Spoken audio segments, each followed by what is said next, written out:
Long ago, the world was very different from the world we know today. It was a time when people forgot about being kind and good to each other. Instead, they chose to be selfish and mean, making the world a sad and dark place. Up above, watching over everything, was God. He saw how bad things had gotten and felt deeply saddened. But amidst all this, there was one man who was different. His name was Noah. Noah was not like the others. He was kind, he cared for his family, and he always tried to do what was right. Because of his goodness, God noticed him. One day, God spoke to Noah. He told Noah about the big plan to wash the world clean with a great flood. But because Noah was good, God wanted to keep him and his family safe. God gave Noah a special task, to build a huge boat called an ark. This wasn't just any boat, it was to be big enough to hold Noah's family and two of every kind of animal in the world. Noah got to work, even though the people around him couldn't understand why. They laughed at him, thinking he was silly. But Noah didn't mind. He trusted God and kept building the ark, plank by plank. After the ark was built, something amazing happened. Animals started arriving in pairs. Lions, elephants, giraffes, and even tiny insects all lined up to board the ark. Just as God had said, it was two of every kind of animal in the world. Noah and his family helped them find their places inside, making sure that all the animals were comfortable. It was a beautiful sight, all the different animals living together peacefully. Then the skies began to darken and the first drops of rain started to fall. It rained like it had never rained before. Water poured from the sky day and night for 40 days and 40 nights. As the rain poured down and the waters climbed higher, entire cities and all the people in them disappeared beneath the waves, leaving nothing behind. Inside the ark, Noah, his family, and all the animals were safe and dry. They could hear the rain and the storm, but they stayed together, waiting for the moment they could come out again. Finally, the rain stopped, but the earth was still covered with water. Noah needed to find out if it was safe to leave the ark. He sent out a raven, but it came back, finding nowhere to land. Then he sent out a dove, which also returned. Noah waited a bit longer and sent the dove out again. This time, it brought back an olive leaf, which meant that the waters were receding and life was starting to grow again. Soon the ark came to rest on a mountaintop. The earth was finally dry enough for them to leave their big wooden home. Noah, together with his family and all the animals, opened the door of the ark and stepped out onto the soft, muddy ground. They stretched their legs and took deep breaths of fresh air. The world looked clean and new, like a blank page waiting to be filled with stories. Flowers started to bloom, and trees began to grow tall and green again. As Noah and his family stood on the fresh earth, God spoke to Noah again. He made a very special promise. God promised that he would never send a flood to cover the whole earth again. And as a sign of this promise, he put a rainbow in the sky. It was bright and colorful, a reminder of God's love for every living creature. In the Bible, there were two cities called Sodom and Gomorrah. These cities were filled with people who made very bad choices and didn't listen to anyone, not even God. God saw what was happening and was very sad. He decided that he couldn't let it go on anymore. But there was one good man named Lot who lived in Sodom with his family. God didn't want to hurt Lot because Lot always tried to do what was right. So God sent two angels disguised as men to Sodom. They went to Lot's house. Lot saw them and invited them in, being kind and hospitable. He didn't know they were angels at first, but he wanted to make sure they were safe in his city. But the people of Sodom saw these strangers and wanted to harm them. They surrounded Lot's house and demanded Lot to send the strangers out.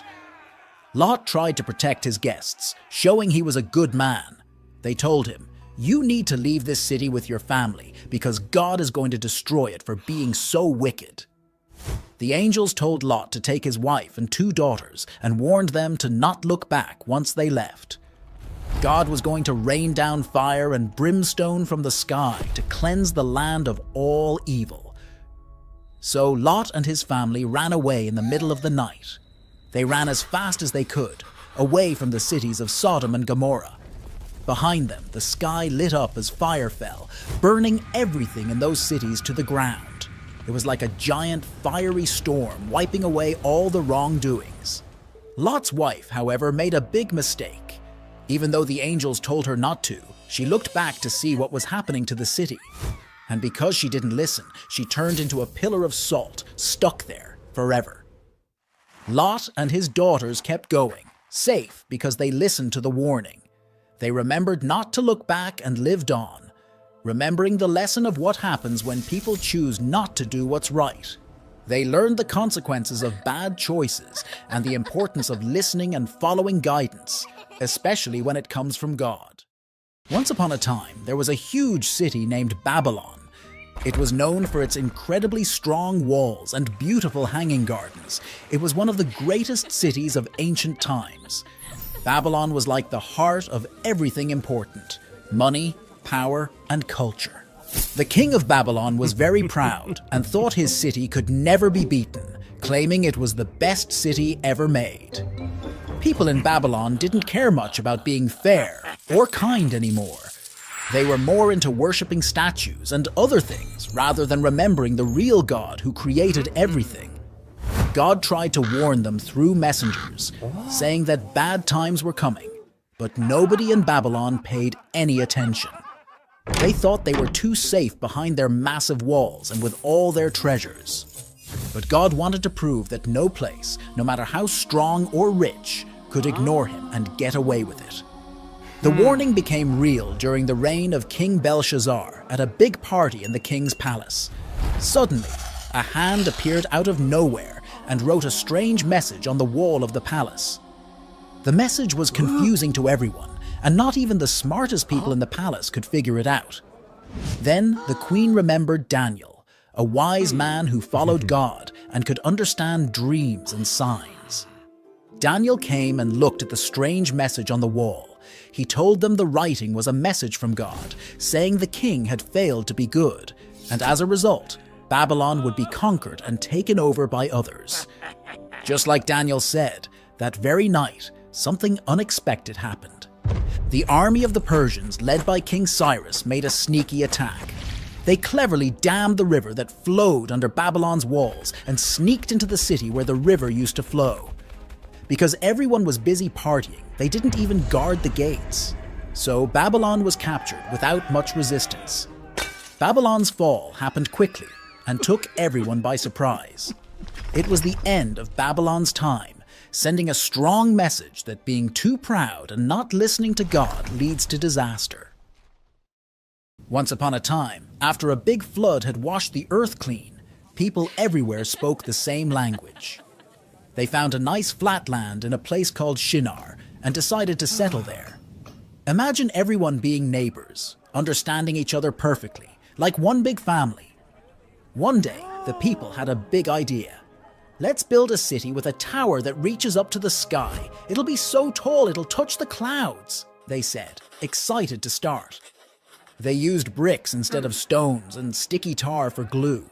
Everyone worked together, passing bricks and mixing tar, laughing and dreaming about their sky-high tower. But then, something unexpected happened. God looked down from heaven and saw the city and the tall tower. Look at them, all speaking the same language, working together on this big project. If they can do this, they'll think they can do anything. They're forgetting that some things are meant for God alone. So, God decided to mix things up a bit. Suddenly, when one person asked for a brick, another handed them a shovel. When someone needed more tar, they got a bucket of water instead. It was like everyone had started speaking in riddles. Confused and frustrated, they couldn't work together anymore. The tower that was supposed to reach the sky was left unfinished. Because they couldn't understand each other, people started to drift apart, forming smaller groups with those they could communicate with. These groups traveled far and wide, finding new places to live. The big family was scattered across the earth, each group speaking its own new language. They traveled far, to places where no one had lived before. Each group found new lands with mountains, rivers, and forests. They built new homes, using what they had learned, but this time, they respected their limits. The world was filled with a rainbow of languages, each as beautiful and complex as the next. In these new lands, people's lives took on new colors and shapes. They dressed in different clothes, sang different songs, and told different stories under the stars. Children grew up learning how to say hello and I love you in their own special language. They learned from the land and the animals, and they celebrated the seasons in their own ways. In the end, the story of the Tower of Babel shows us that it's important to remember we're not all powerful and that God has plans we might not understand. God made us all different, with many languages and ways of living, making the world a more interesting place. When we learn to listen and understand each other, we make not just buildings, but friendships that God smiles upon. A long, long time ago, after Moses led the Israelites out of Egypt and through the Red Sea, they traveled through the desert to a place called Mount Sinai. God had saved them from slavery, and now he wanted to give them special rules to live by, rules that would help them be good to each other and stay close to him. Moses climbed up the tall, rocky Mount Sinai all alone. The mountain was covered in thick clouds, and there was thunder and lightning. It was a bit scary, but Moses knew it was important. God himself was going to speak to him there. God talked to Moses on the mountain for 40 days and 40 nights. He told Moses 10 very important rules, which became known as the 10 Commandments. These weren't just any rules.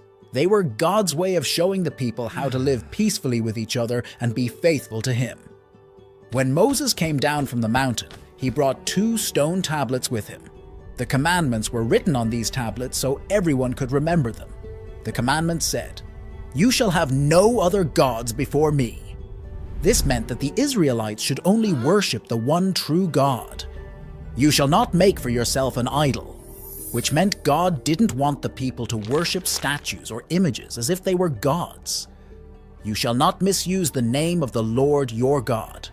God meant that they were to speak God's name with respect, not carelessly. Remember the Sabbath day by keeping it holy.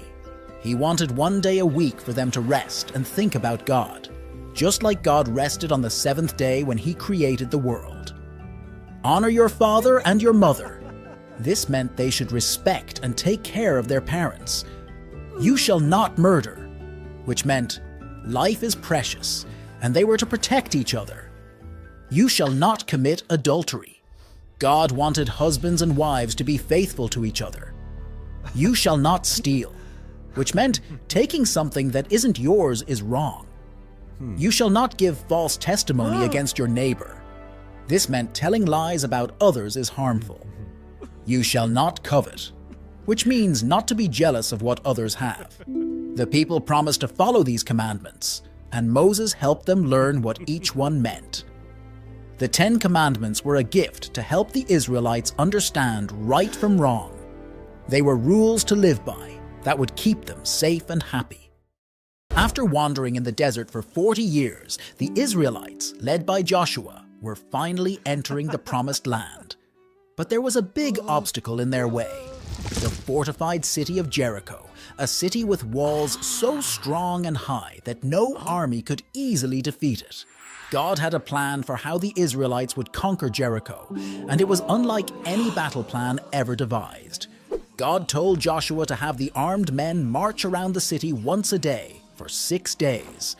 They were to be followed by 7 priests carrying trumpets made from ram's horns, and the Ark of the Covenant, a sacred chest that represented God's presence among them. Then, on the 7th day, they were to march around the city 7 times. At Joshua's command, after the 7th lap, the priests were to blow their trumpets, and all the people were to shout as loud as they could. Joshua and the Israelites did exactly as God instructed. The people of Jericho were watching as the Israelites circled their city once a day, quietly except for the sound of the trumpets. They were confused and even amused by such an unusual military strategy. Finally, the 7th day arrived. The Israelites got up at dawn and marched around the city, not once, but 7 times. The anticipation grew with each lap. Then, when Joshua gave the signal, The priests blew their trumpets, and the people shouted with all their might.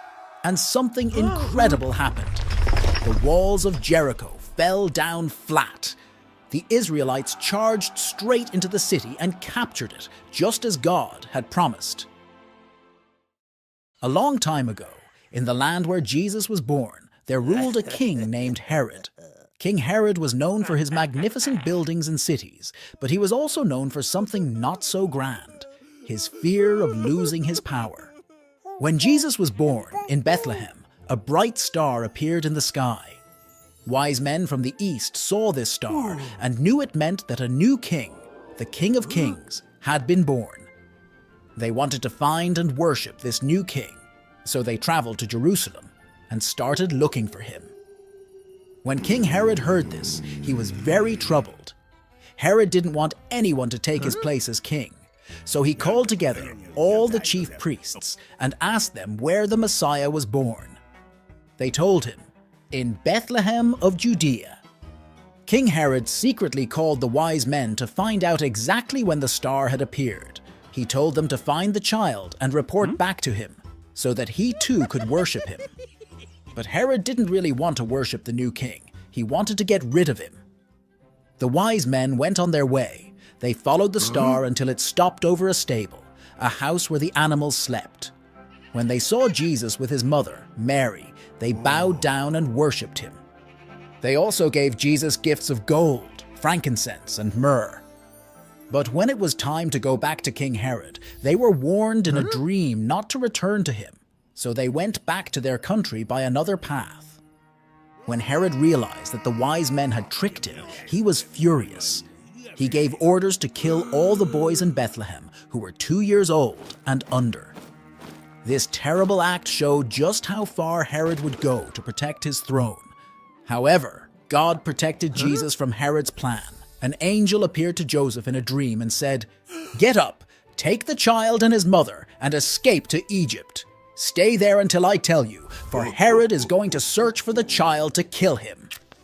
Joseph did exactly as the angel said. They ran away to Egypt, and they stayed there until the day Herod had died.